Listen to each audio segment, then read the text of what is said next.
الحمد لله الذي جعلنا من المتمسكين بولاية أمير المؤمنين علي بن أبي طالب أمير المؤمنين علي بن أبي طالب هيدا علي هيدا هيدا هيدا علي بن أبي طالب.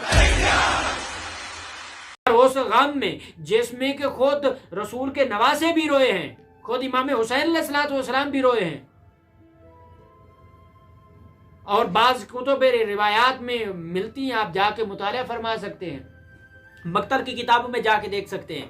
خود جناب رسول خدا صلی اللہ علیہ وآلہ وسلم کے بارے میں ملتا ہے، فریقین کی کتابوں میں بھی ملتا ہے، اہل سنت کی کتابوں میں ملتا ہے کہ جناب عزت مآب سرکار رسول خدا صلی اللہ علیہ وآلہ وسلم اپنے ممبر پر بیٹھے میں جناب حسین علیہ الصلوۃ والسلام چل کے آ رہے ہیں تو ان کا پاؤں کسی جگہ پہ اٹک جاتا ہے تو رسول خود ممبر سے اٹھ کے چلے جاتے ہیں، ان کو اٹھا لیتے ہیں اور ان کو رخسار پہ بوسہ دیتے ہیں، ان کی گردن پہ بوسہ دیتے ہیں، ان کے سینے پہ بوسہ دیتے ہیں. صحابی نے سوال کیا یا رسول اللہ بچہ ہے وہ، آپ ممبر سے اٹھ کے اس کو اٹھانے چلے گئے ہیں. رسول نے کہا کہ یہ میں حسین کو جب دیکھتا ہوں تو مجھے وہ حسین کی اس مظلومیت کا منظر یاد آ جاتا ہے کہ جہاں پر رسول بوسہ دے رہا ہے اسی گردن کے اوپر وہ تلواریں چلائیں گے، جس لب کے اوپر وہ رسول بوسہ دیتے ہیں اسی لبوں کے اوپر چھڑی چلائی جائے گی، جس سینے کے اوپر وہ رسول بوسہ دیتے ہیں اس سینے کے اوپر خنجر چلائے جائیں گے.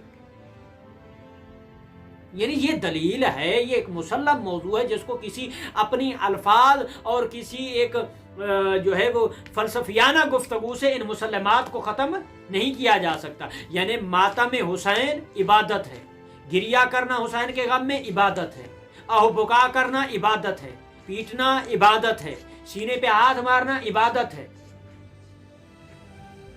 اور خود جناب عائشہ کے بارے میں ملتا ہے، زوجہ رسول کے بارے میں ملتا ہے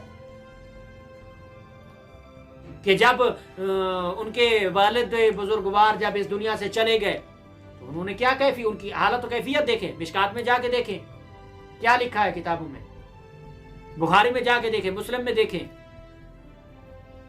ان کے مورخین اور مصنفین نے لکھا ہے. خود رسول خدا کی جب وہ پردہ فرما کے گئے تو اس وقت ان کی زوجات کی کیا کیفیت تھی.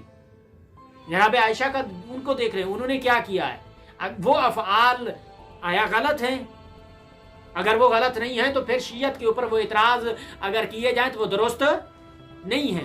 یہ دلیل بنانا کہ رونا پیٹنا گریہ کرنا یہ ناجائز ہے، یہ فعل حرام ہے، یعنی یہ فعل حرام نہیں ہے. اس کی دلیلیں قرآن، حدیث، روایات، تفاسیر میں موجود ہیں، جو ایک مسلم موضوع ہے جس کی ہم نفی نہیں کر سکتے. تو انشاءاللہ ہم ابھی ماہ سیام ہے، ہم اعمال کی طرف انشاءاللہ چلتے ہیں. صلوات پڑھیں بار محمد و اہل بیت محمد. اللہم صلی علی محمد. انشاءاللہ ہم کل اپنے دوسرے سوال کو انشاءاللہ ذکر کریں گے عزاداری کے حوالے سے انشاءاللہ. تو جو آج کا ہمارا سوال تھا اس کے حوالے سے جو ہم نے دلیل جو ہیں وہ بیان کی ہیں، باقی جو بقیہ جو ادلہ ہیں ان کو انشاءاللہ ہم کل زیر بحث لائیں گے اور آپ کے سوالاتوں کو بھی انشاءاللہ ہم ضرور ذکر کریں گے. اور آج ہم انشاءاللہ ماہ سیام کے اعمال کے حوالے سے چونکہ